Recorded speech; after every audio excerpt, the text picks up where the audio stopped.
नमस्कार दोस्तों, आप सबका स्वागत है श्रीमद् भगवत गीता के अध्याय 14 में। क्या इंसान सच में आजाद है या फिर उसके हर विचार, हर भावना और हर कर्म को कोई अदृश्य शक्ति चला रही है? क्यों कभी मन शांत और पवित्र हो जाता है?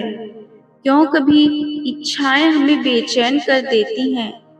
और क्यों कभी आलस्य और अंधकार हमें घेर लेते हैं? आज भगवान श्री कृष्ण अर्जुन को उस रहस्य से पर्दा उठाकर बताते हैं जो पूरे संसार को बांधे हुए है। 3 गुणों का रहस्य, सत्व, रज और तम। पिछले अध्याय में भगवान श्री कृष्ण ने अर्जुन को शरीर और आत्मा का गहरा ज्ञान दिया था। उन्होंने बताया कि यह शरीर केवल क्षेत्र है, एक खेत की तरह है, और आत्मा उस क्षेत्र का ज्ञाता है। श्री कृष्ण ने समझाया कि इंसान का असली स्वरूप शरीर नहीं बल्कि अमर आत्मा है। उन्होंने प्रकृति और पुरुष का अंतर बताया और यह भी कहा कि जो व्यक्ति हर जीव में एक ही परमात्मा को देखता है वही सच्चा ज्ञानी है। लेकिन अब अर्जुन के मन में एक और प्रश्न था। यदि आत्मा शुद्ध और दिव्य है तो फिर इंसान मोह, क्रोध और लालच और दुख में क्यों फंस जाता है? इसी प्रश्न का उत्तर लेकर आता है अध्याय 14। कुरुक्षेत्र के मैदान में हवा गंभीर थी। अर्जुन ध्यान से श्री कृष्ण की ओर देख रहे थे। तब भगवान मुस्कुराए और बोले, हे अर्जुन, अब मैं तुम्हें वह सर्वोच्च ज्ञान बताने जा रहा हूँ जिसे जानकर ऋषि मुनियों ने परम सिद्धि प्राप्त की है। श्री कृष्ण कहते हैं कि यह पूरी सृष्टि प्रकृति से बनी है और प्रकृति के अंदर 3 गुण मौजूद है। सत्वगुण प्रकाश और शुद्धता, रजगुण इच्छा और कर्म, तमगुण अज्ञान और आलस्य।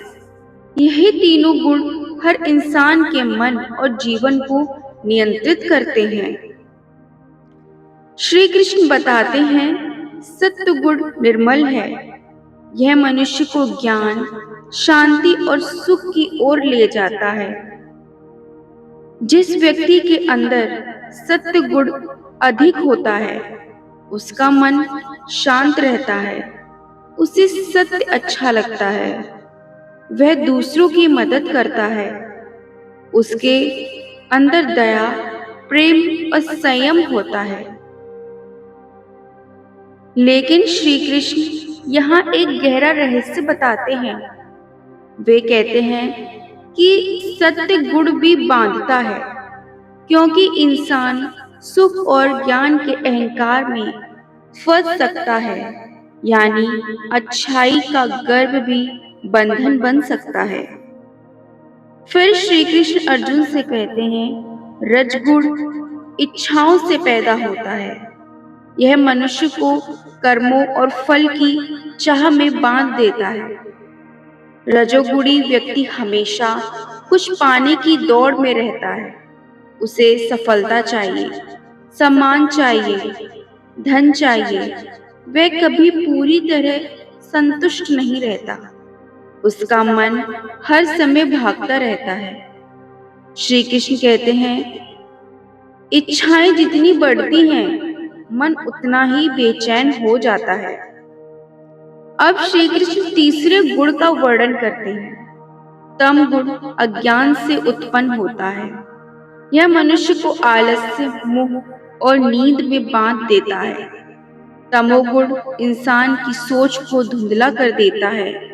उसे सही और गलत का फर्क समझ नहीं आता। वह अपने जीवन की शक्ति खोने लगता है।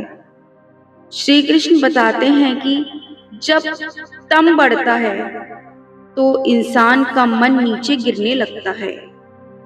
श्री कृष्ण अर्जुन को समझाते हैं कि ये तीनों गुण लगातार इंसान के अंदर लड़ते रहते हैं।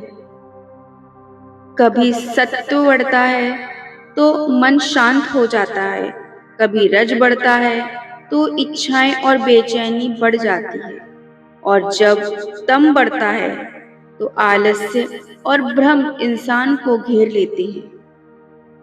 यानी इंसान का पूरा व्यवहार इन्हीं गुणों के प्रभाव से बदलता रहता है। अब श्री कृष्ण एक और रहस्य खोलते हैं।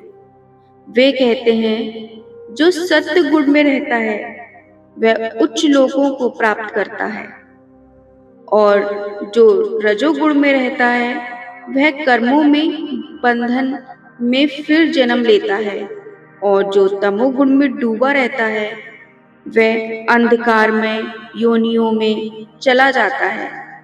अर्जुन यह सुनकर गंभीर हो जाता है, क्योंकि अब उन्हें समझ आने लगता था कि इंसान का भविष्य उसके गुणों से तय होता है। अर्जुन पूछते हैं, हे प्रभु, जो व्यक्ति इन तीनों गुणों से ऊपर उठ जाता है उसकी पहचान क्या है? तब भगवान श्री कृष्ण कहते हैं, जो सुख दुख में समान रहता है, जो मिट्टी, पत्थर और सोने को एक समान देखता है, जिसे मान अपमान विचलित नहीं करता, जो मित्र और शत्रु में भेद नहीं करता, वही गुणों से ऊपर उठ चुका है। और फिर श्री कृष्ण सबसे महान रहस्य बताते हैं।